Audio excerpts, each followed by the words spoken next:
ಸಮುದ್ರದ ಹತ್ತಿರ ಬೆಟ್ಟದ ಮೇಲೆ ನಿಂತಾಗ ಒಂದು ಪ್ರಶ್ನೆ ಬಂತು. ನೀನು ಯಾಕಪ್ಪ ಈ ಟ್ರೆಕ್ ಚೂಸ್ ಮಾಡಿದೆ ಅಂತ. ಉತ್ತರ ಇಲ್ಲಿದೆ ನೋಡಿ. ನಾವು ಟ್ರೆಕ್ ಶುರು ಮಾಡಿದಾಗ ನಮ್ಮ ತಲೆಯಲ್ಲಿದ್ದಿದ್ದು ಒಂದೇ. ಬೆಲ್ಕನ್ ಬೀಚಿಂದ ಹೊರಟ ನಾವು ಕೂಡ್ಲೆ ಬೀಚ್ಗೆ ತಲುಪಬೇಕು, ಅದು ಸನ್ಸೆಟ್ಗಿಂತ ಮುಂಚೆ. ಆದರೆ ಈ ಟ್ರೆಕ್ಕಲ್ಲಿ ಇಷ್ಟೊಂದು ಟ್ವಿಸ್ಟ್ ಆ್ಯಂಡ್ ಟರ್ನ್ಸ್ ಇರುತ್ತೆ ಅಂತ ನಮ್ಗೆ ಮೊದಲೇ ಗೊತ್ತಿರಲಿಲ್ಲ. ಈ ಟ್ರೆಕ್ ಸ್ಟಾರ್ಟ್ ಆದಾಗಿಂದ ಅಡೆತಡೆಗಳು ಏನೂ ಕಮ್ಮಿ ಆಗಿಲ್ಲ. ಒಂದಾದ್ಮೇಲೆ ಒಂದು ಬರ್ತಾನೆ ಇದ್ದು.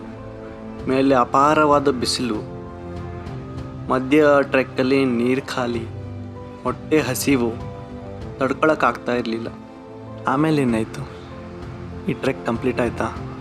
ನಾವು ಕೂಡಲೇ ಬೀಚ್ ಮುಟ್ಟಿದ್ವಾ ಅಥವಾ ಟೈಮ್ ಆಗಿ ಹೋಗಿತ್ತ? ಈ ವ್ಲಾಗ್ನ ಪೂರ್ತಿ ನೋಡಲು RJ vlogs India IND subscribe ಮಾಡಿ. ಆ್ಯಂಡ್ ಕೆಳಗೆ ಲಿಂಕ್ ಮೆನ್ಷನ್ ಮಾಡಿರುತ್ತೆ, ಅಲ್ಲಿ ಹೋಗಿ ನೋಡಿ. ಧನ್ಯವಾದಗಳು.